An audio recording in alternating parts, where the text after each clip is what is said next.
Hello everyone. तो आज के इस सेशन में काफी इंटरेस्टिंग टॉपिक मैं आपके लिए लेकर आया हूं। आज के इस वीडियो में देखिए हम इंडियन पॉलिटी के टॉप 50 इंपॉर्टेंट आर्टिकल्स को यहां पर डिटेल में समझने वाले हैं। आज का ये सेशन हमारा एमसीक्यू सेशन होने वाला है। वीडियो को एंड तक देखिएगा। हमने यहाँ पर क्वेश्चन तो 50 कवर किए हैं, लेकिन अगर आप सेशन को ध्यान से देखते हैं तो ऑलमोस्ट आपके 100 आर्टिकल्स यहाँ पर बिल्कुल क्लियर हो जाएंगे। आपको एक एक करके सारे आर्टिकल समझ में आ जाएंगे।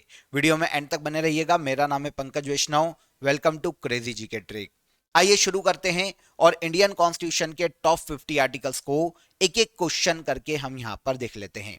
सबसे पहला क्वेश्चन देखिए, किस अनुच्छेद के तहत संसद को नागरिकता के संबंध में कानून बनाने का अधिकार दिया गया है? तो आइए देखते हैं।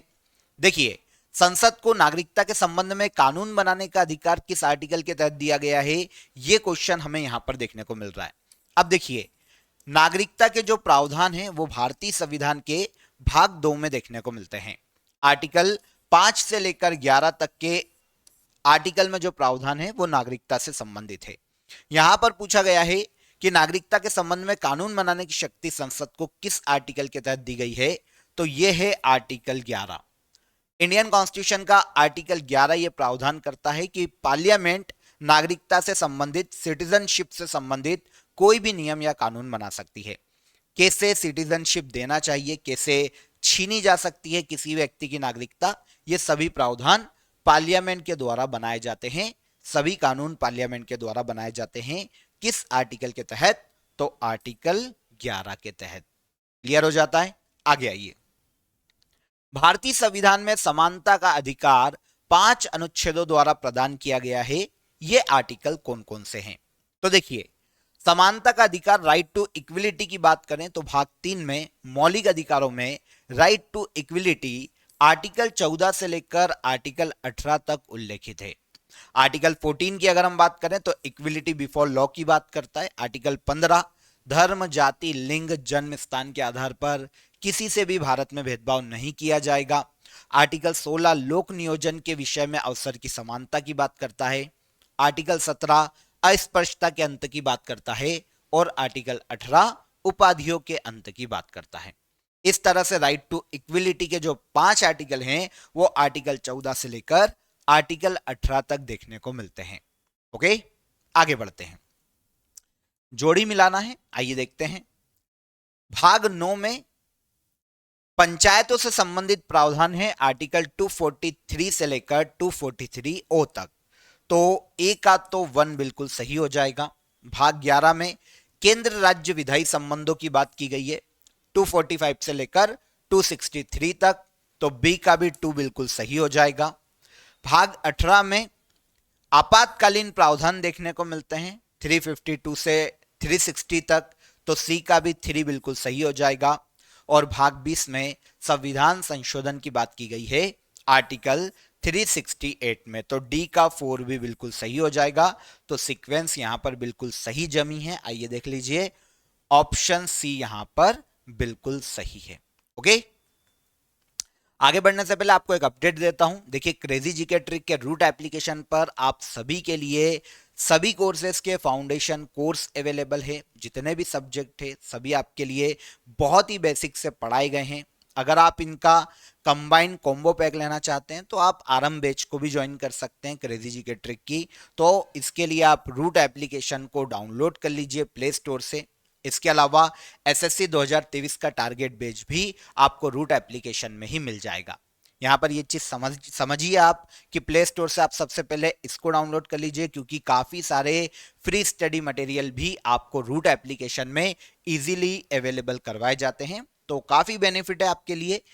डाउनलोड कर लीजिए एक बार और आप इंटर होइए, एक बार देखिए एप्लीकेशन में जाकर।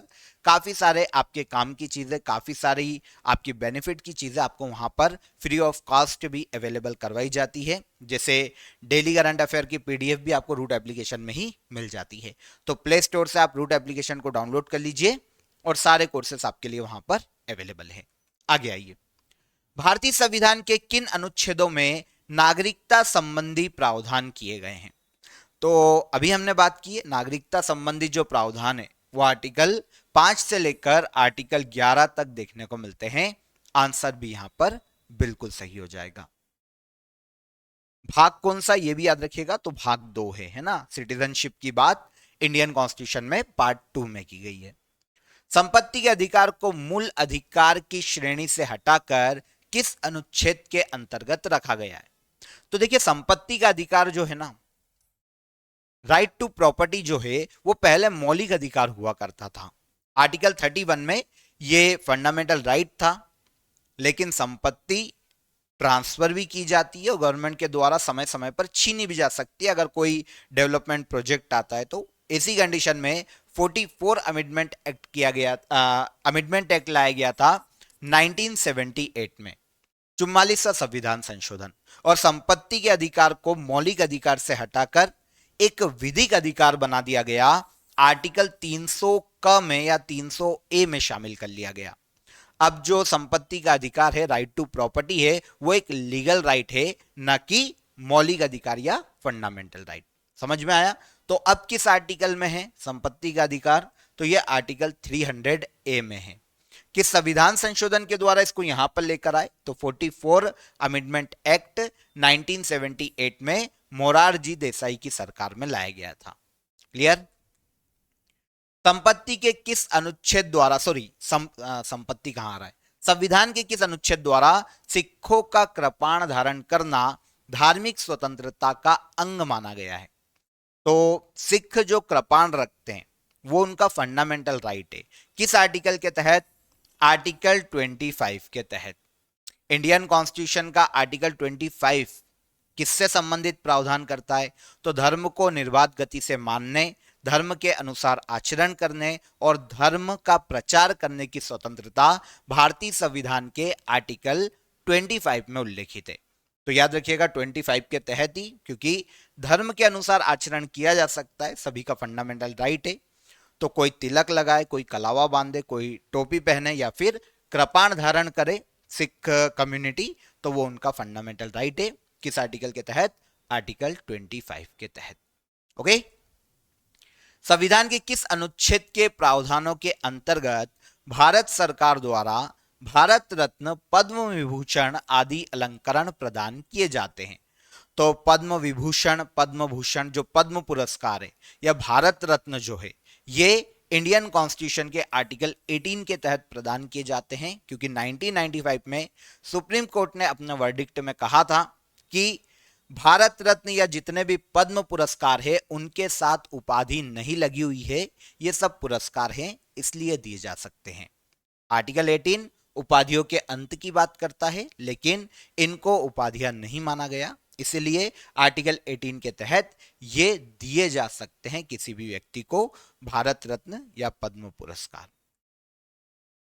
भारतीय संविधान के किस अनुच्छेद में राज्य के नीति निर्देशक तत्वों का उल्लेख है?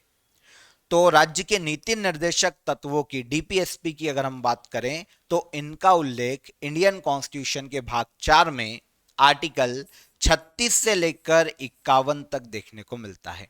भाग कौन सा है ये भी याद रखिएगा, तो यह है भाग 4। Directive principles of state policy की बात करता है, आर्टिकल 36 से लेकर आर्टिकल 51 तक। 42वें संविधान संशोधन अधिनियम द्वारा किस अनुच्छेद को नीति निर्देशक तत्वों के साथ जोड़ा गया है? तो 42वें संविधान संशोधन अधिनियम की बात करें तो नीति निर्देशक तत्वों में आर्टिकल 39 ए को जोड़ा गया था 42वें संविधान संशोधन के माध्यम से। अब ये क्या कहता है? तो इसके लिए पहले हम आर्टिकल 39 समझते हैं कि ये क्या है।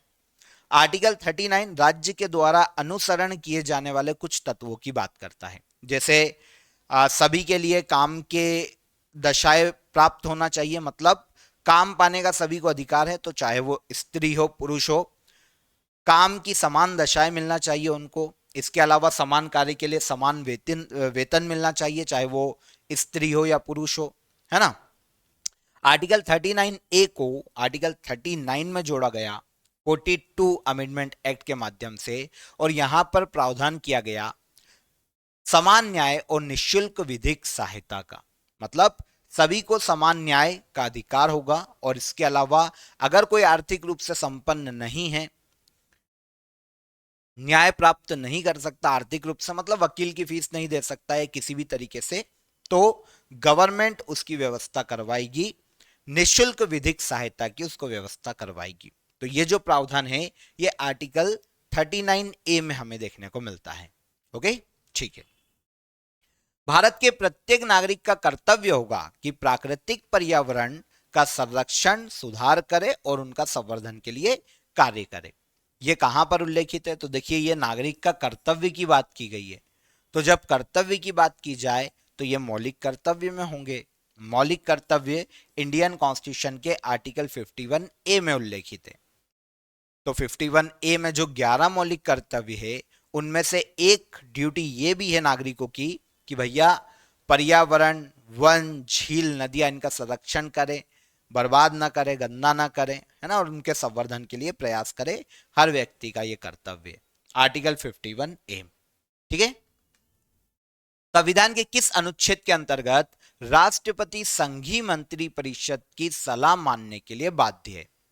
तो प्रेसिडेंट जो है वो संघीय मंत्री परिषद, मतलब सेंट्रल में जो काउंसिल ऑफ मिनिस्टर है उनकी सलाह मानने के लिए बाध्य है। ये प्रावधान आर्टिकल 74 में देखने को मिलता है।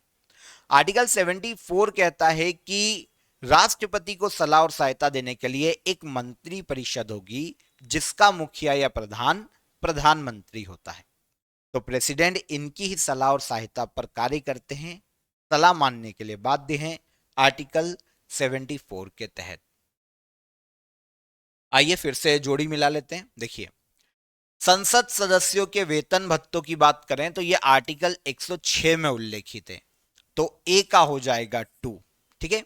संसद सदस्यों के विशेषाधिकार एवं उन्मुक्तियां जो हैं आर्टिकल 105 में उल्लेखित है। तो बी का हो जाएगा 3। संसद में प्रक्रिया संबंधी नियम आर्टिकल 118 में उल्लेखित है। तो सी का हो जाएगा 4। अंग्रेजी संसद के कार्य की भाषा बनाने संबंधित जो नियम है वो आर्टिकल 120 के सब क्लॉज 2 में उल्लेखित है। तो डी का हो जाएगा यहां पर 5।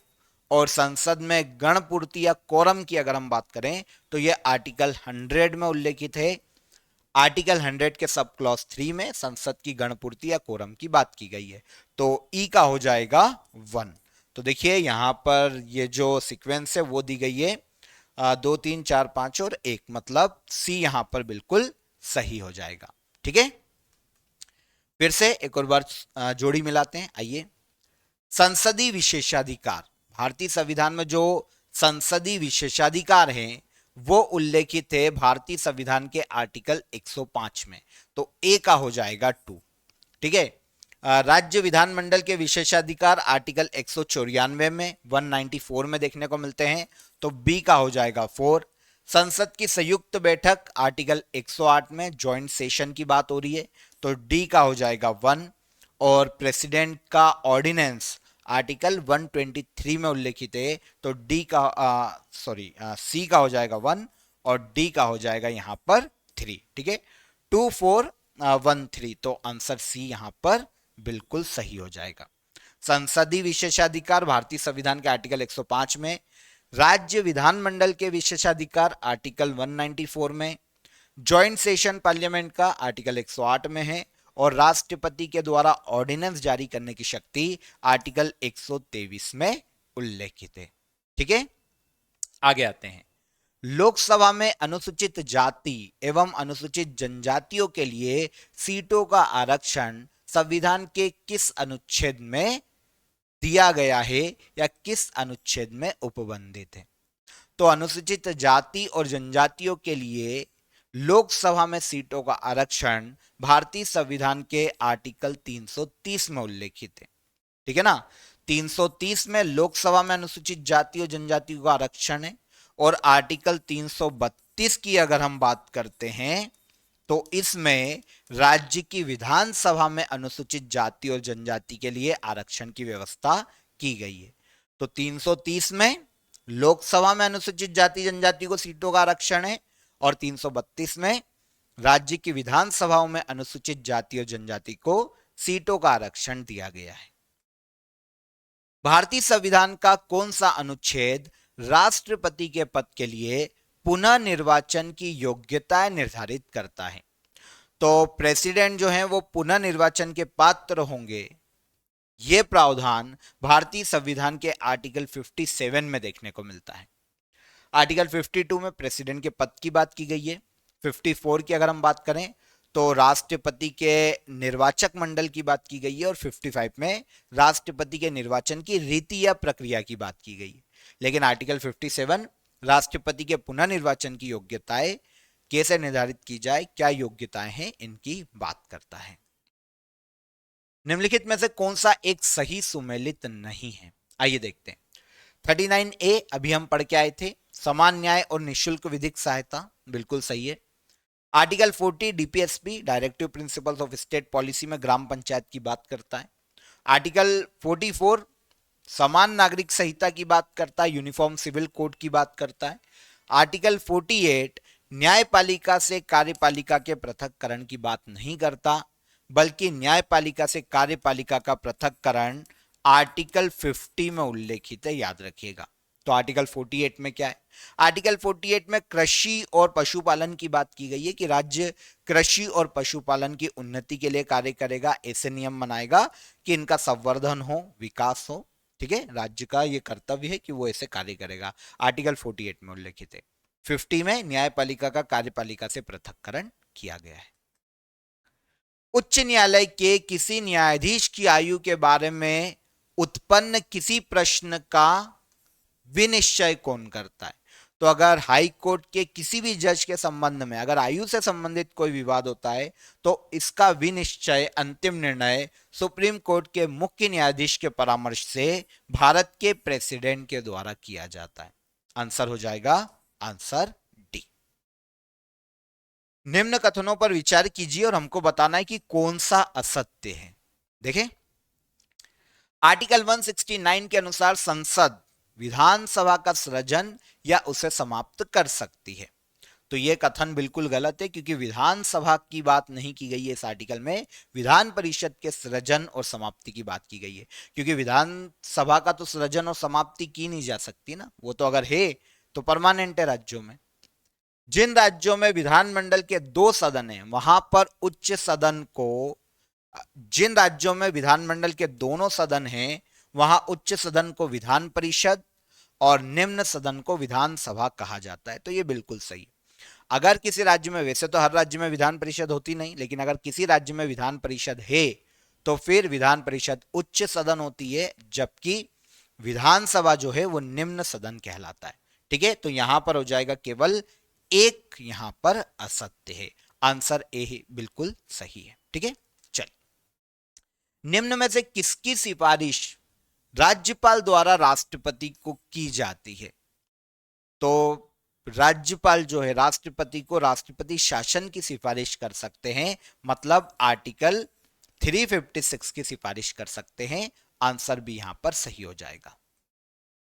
संविधान के किस अनुच्छेद के अनुसार कोई भी विधेयक राज्यपाल की अनुमति के बिना कानून नहीं बन सकता, भले ही उसे दोनों सदनों द्वारा पारित कर दिया जाए? तो राज्य में कोई भी विधेयक राज्यपाल की साइन के बिना कानून नहीं बनेगा, यह प्रावधान आर्टिकल 200 में देखने को मिलता है। विधेयकों पर अनुमति आर्टिकल 200 में उल्लेखित है, राज्य के विधेयकों पर अनुमति। इसमें कहा गया है कि अगर राज्य की विधानमंडल किसी बिल को पास कर भी दे तो भी वो कानून तब तक नहीं बनेगा जब तक राज्य का राज्यपाल उस पर सिग्नेचर नहीं करेगा, है ना। केंद्र तथा राज्यों के मध्य शक्तियों के वितरण के लिए भारत का संविधान 3 सूचियों को प्रस्तुत करता है। निम्न में से कौन से 2 अनुच्छेद शक्तियों के वितरण को विनियमित करते हैं? तो देखिए, आपको सबसे पहली चीज तो यह पता चलती है कि भारतीय संविधान की जो 7th शेड्यूल है वो शक्तियों के वर्गीकरण की बात करती है, पावर्स के क्लासिफिकेशन की बात करती है। इसमें कहा गया है कि राज्य सूची, संघ सूची और संवर्ती सूची में पावर बांटी गई है। ठीक है, अब यही प्रावधान भारतीय संविधान के आर्टिकल 245 और 246 में भी देखने को मिलते हैं केंद्र राज्य विधायी संबंध में। क्या कहते हैं ये आर्टिकल? तो आर्टिकल 245 कहता है कि पार्लियामेंट देश के पूरे देश में या देश के किसी भी भूभाग पर कानून या नियम बना सकती है। इसी तरह राज्य की विधानमंडल राज्य के पूरे क्षेत्र पर या किसी एक भूभाग पर विधि बना सकती है संविधान के दायरे के अंदर रहते हुए। ठीक है। आर्टिकल 246 कहता है कि 3 सूचियों में जो वर्गीकरण पावर्स का किया गया है उन पावर्स का सीमांकन आर्टिकल 246 में देखने को मिलता है। पावर डिवाइडेशन की बात आर्टिकल 246 में भी देखने को मिलती है। तो आर्टिकल आंसर डी यहां पर सही हो जाएगा। 245 और 246 दो अनुच्छेद शक्तियों के वितरण को विनियमित करने की बात करते हैं भारतीय संविधान के। आगे आइए। राष्ट्रपति के सिफारिश के बगैर कोई विधेयक जो कर लगाता है विधायिका में नहीं रखा जा सकता, यह प्रावधान भारत के संविधान के किस अनुच्छेद के अंतर्गत आता है? तो देखिए, कोई भी बिल जो कि कर लगाने की बात करता है वो बिना प्रेसिडेंट की अनुमति के पार्लियामेंट में नहीं रखा जा सकता। यह प्रावधान आर्टिकल 117 में देखने को मिलता है भारतीय संविधान में। आंसर ए यहां पर सही हो जाएगा। ठीक है। वित्त विधेयक की बात इंडियन कॉन्स्टिट्यूशन के आर्टिकल 117 में की गई। कोई भी ऐसा बिल जो टैक्स लगाने की बात करता हो वो बिना प्रेसिडेंट की अनुमति के पार्लियामेंट में नहीं रखा जा सकता। फिर से आइए सूची मिलाते हैं। आर्टिकल 54 अभी मैंने आपको बताया था प्रेसिडेंट के निर्वाचक मंडल की उसमें बात की गई है। तो भारत के राष्ट्रपति का निर्वाचन आर्टिकल 54 में, तो ए का हो जाएगा 1। आर्टिकल 75 प्रधानमंत्री और अन्य जो मंत्री है उनकी नियुक्ति भारत के प्रेसिडेंट करते हैं, इसकी बात करता है, तो बी का हो जाएगा 2। आर्टिकल 155 राज्यपाल के पद की नियुक्ति की बात करता है, तो सी का 3। आई थिंक सेम मिला हुआ है। आइए देखते हैं। आर्टिकल 164 राज्य के मुख्यमंत्री और मंत्रिपरिषद की नियुक्ति की बात करता है, बिल्कुल सही है, तो डी का हो जाएगा यहां पर 4।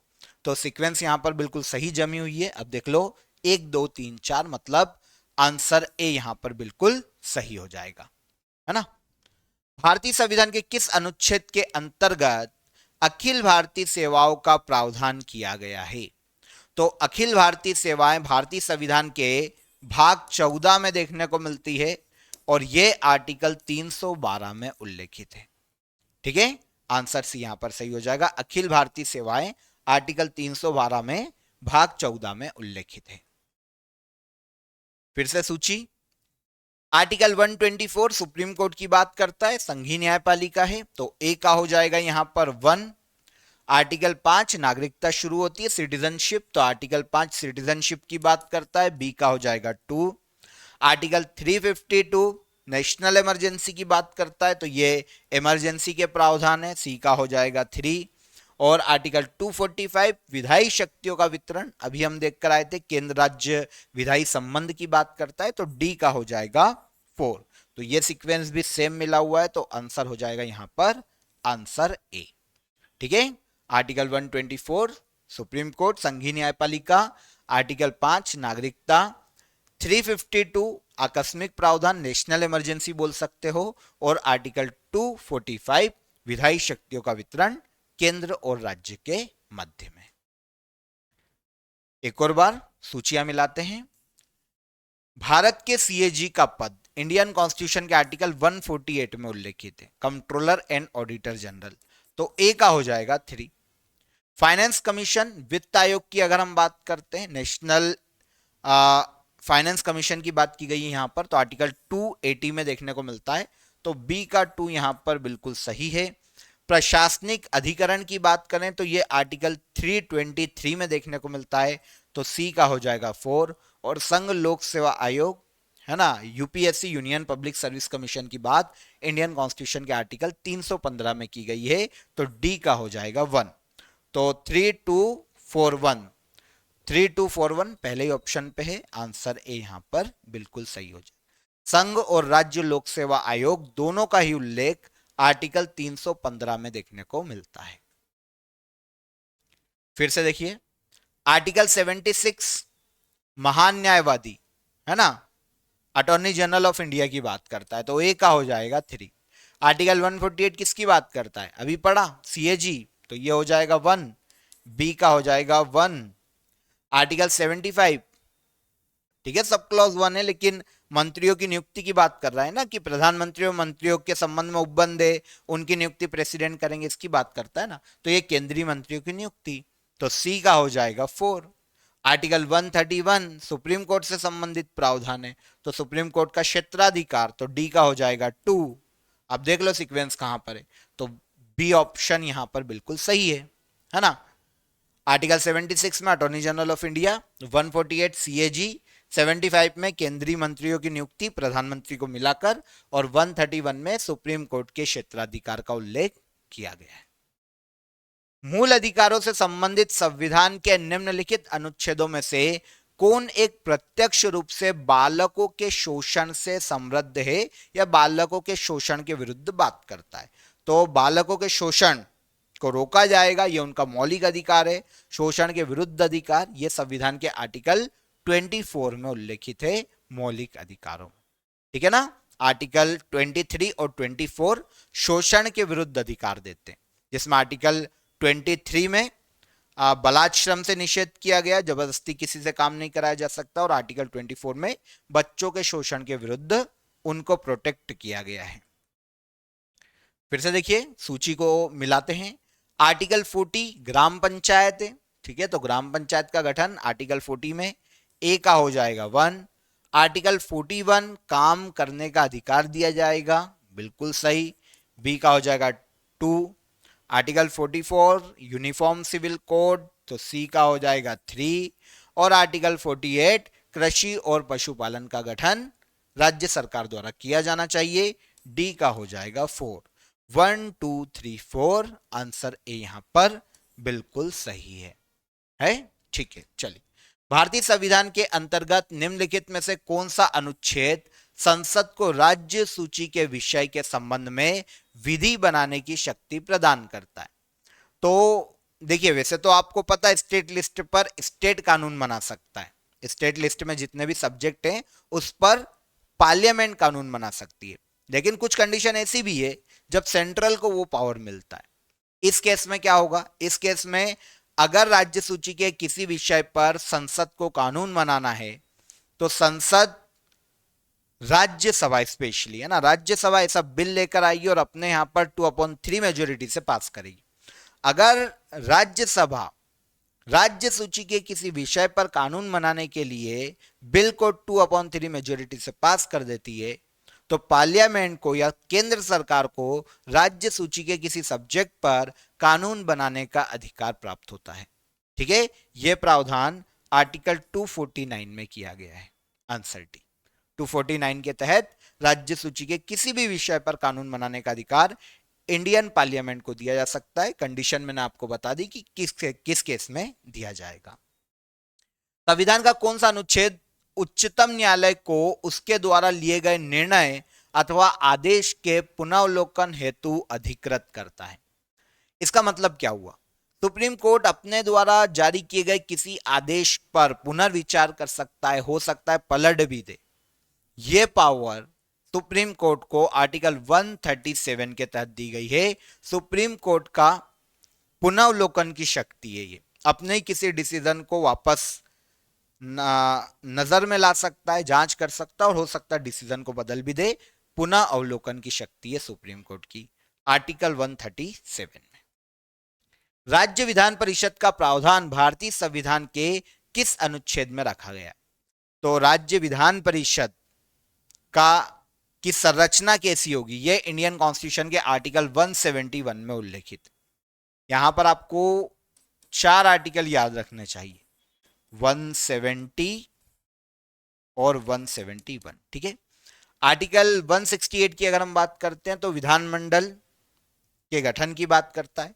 169 विधान परिषद का गठन और समाप्ति की बात करता है। 170 राज्य विधानसभा की संरचना की बात करता है, और 171 विधान परिषद की संरचना की बात करता है। तो अगर इसकी जगह ऑप्शन में 169 आता तो वो भी विधान परिषद के गठन और समाप्ति से संबंधित होता, लेकिन 171 विधान परिषद की संरचना से संबंधित है, तो भी ये सही है, आंसर बी। क्योंकि विधान परिषद का प्रावधान पूछा है उसने, तो 171 में भी देखने को मिलेगा और 169 में भी देखने को मिलेगा, ठीक है। किस अनुच्छेद के तहत संसद को किसी राज्य में विधान परिषद को स्थापित या समाप्त करने का अधिकार दिया गया है? अभी हमने इसकी बात की। किस आर्टिकल के तहत दिया गया है? आर्टिकल 169 के तहत। आर्टिकल 169 कहता है कि इंडियन पार्लियामेंट किसी भी राज्य में विधान परिषद का गठन या समाप्ति का कार्य कर सकती है, गठन कर सकती है, समाप्त कर सकती है। हालांकि ऐसा नहीं है कि राज्य विधानमंडल का कोई रोल नहीं है, उसको ऐसा बिल पास करके देना पड़ेगा पार्लियामेंट को कि भैया हमारे यहाँ तो गठन कर दो, और अगर समाप्त करना है तो समाप्त करने का बिल पास करके भेजना पड़ेगा पार्लियामेंट को। तो पार्लियामेंट ही करेगी राज्य में विधान परिषद का गठन या उसको समाप्त करना। ठीक है। मौलिक अधिकारों से जुड़े निम्नलिखित अनुच्छेदों के युग्मों में से कौन एक भारतीय संविधान के अनुच्छेद 359 के अंतर्गत आपात स्थिति लागू होने के दौरान निलंबित नहीं हो सकता? तो आर्टिकल 358 और 359, ये दो आर्टिकल आपको याद रखने चाहिए। आर्टिकल 358 कहता है कि अगर देश में नेशनल इमरजेंसी लगेगी तो आर्टिकल 19 अपने आप खत्म हो जाएगा, मौलिक अधिकार। और आर्टिकल 359 कहता है कि अगर देश में नेशनल इमरजेंसी लगी है तो सभी मौलिक अधिकारों को प्रेसिडेंट स्थगित कर सकते हैं, आर्टिकल 20 और 21 को छोड़कर, क्योंकि आर्टिकल 20 और 21 के तहत जो मौलिक अधिकार दिए गए हैं ये किसी भी कंडीशन में खत्म नहीं किए जा सकते, ये हमेशा बने रहेंगे चाहे देश में नेशनल इमरजेंसी भी लगी हो। यह प्रावधान आर्टिकल 359 में देखने को मिलता है। भारत का संविधान निम्नलिखित अनुच्छेदों में से किस एक के अंतर्गत एक निर्वाचन आयोग का प्रावधान करता है? तो नेशनल इलेक्शन कमीशन के गठन का प्रावधान आर्टिकल 324 में देखने को मिलता है। राष्ट्रीय निर्वाचन आयोग का गठन आर्टिकल 324 में। ओके, राष्ट्रीय निर्वाचन आयोग के अध्यक्ष और सदस्य की नियुक्ति इस आर्टिकल के तहत भारत के प्रेसिडेंट के द्वारा की जाती है। राज्य के वित्त आयोग का गठन भारतीय संविधान के अंतर्गत किस आर्टिकल के तहत किया जाता है? तो देखिए, राष्ट्रीय वित्त आयोग पूछता तब तो आर्टिकल 280 हो जाता, लेकिन यहां पर राज्य वित्त आयोग की बात की गई है, स्टेट फाइनेंस कमीशन की बात की गई, जो कि राज्य की विधानमंडल और जो पंचायतें हैं, नगरीय निकाय हैं, उनके मध्य वित्त के बंटवारे से संबंधित है, उसकी अनुशंसा देने से संबंधित है। तो इसका गठन भारतीय संविधान के आर्टिकल 243I के अनुसार किया जाता है। 243I में राज्य वित्त आयोग के गठन की बात की गई है। राष्ट्रपति संसद के दोनों सदनों का सत्र सत्रावसान व लोकसभा को भंग कर सकते हैं किस अनुच्छेद के तहत? तो भारत के प्रेसिडेंट आर्टिकल 85 के तहत संसद के दोनों सदनों का सत्र बुला सकते हैं, सत्रावसान कर सकते हैं, मतलब छुट्टी पर भेज सकते हैं, और लोकसभा को भंग कर सकते हैं, क्योंकि राज्यसभा स्थायी सदन है तो भंग केवल लोकसभा होगा। किस आर्टिकल के तहत? आर्टिकल 85 के तहत। कौन कर सकता है तीनों काम? प्रेसिडेंट, लेकिन किसकी सिफारिश पर? काउंसिल ऑफ मिनिस्टर की सिफारिश पर। ओके, आगे आइए। धन विधेयक से संबंधित प्रावधान संविधान के किस अनुच्छेद में उल्लेखित है? तो धन विधेयक से संबंधित प्रावधान भारतीय संविधान के आर्टिकल 109 में उल्लेखित है। दो आर्टिकल आपको यहां पर याद रखने चाहिए, आर्टिकल 109 और आर्टिकल 110। क्या कहते हैं? आर्टिकल 109 धन विधेयक की प्रक्रिया की बात करता है, और आर्टिकल 110 धन विधेयक की परिभाषा की बात करता है। ठीक है ना? तो आर्टिकल 109 धन विधेयक से संबंधित है, मनी बिल से संबंधित है। किस अनुच्छेद के तहत उच्चतम न्यायालय के आदेश सभी न्यायालयों पर बाध्यकारी होते हैं? तो सुप्रीम कोर्ट का, क्योंकि भारत में आपको पता है एकल न्यायपालिका का प्रावधान है, एकीकृत न्यायपालिका का प्रावधान है, जहां पर सबसे ऊपर पद सोपान में सुप्रीम कोर्ट है। अब सुप्रीम कोर्ट का आदेश सभी न्यायालय जितने भी है भारत के, उनके लिए बाध्यकारी होता है। यह प्रावधान आर्टिकल 141 में देखने को मिलता है, 141 के तहत किया गया है। भारत के नियंत्रक व महालेखा परीक्षक किस अनुच्छेद के तहत अपनी रिपोर्ट प्रेसिडेंट को सौंपते हैं? तो CAG, controller and auditor general, article 151 के तहत अपनी वार्षिक रिपोर्ट भारत के प्रेसिडेंट को सौंपते हैं, और भारत के प्रेसिडेंट उस रिपोर्ट को संसद के पटल पर रखवाते हैं। वित्त आयोग का उल्लेख संविधान के किस अनुच्छेद में किया गया है? अभी मैंने आपको बताया, यह है आर्टिकल 280, आंसर डी हो जाएगा। वित्त आयोग, राष्ट्रीय वित्त आयोग की बात की गई है क्योंकि देखिए आर्टिकल अलग मेंशन किए गए, तो आर्टिकल 280 के तहत राष्ट्रीय वित्त आयोग की बात की गई है, राष्ट्रीय वित्त आयोग के गठन का प्रावधान किया गया है। राज्यपाल के अध्यादेश जारी करने की शक्ति संविधान के किस अनुच्छेद में वर्णित है?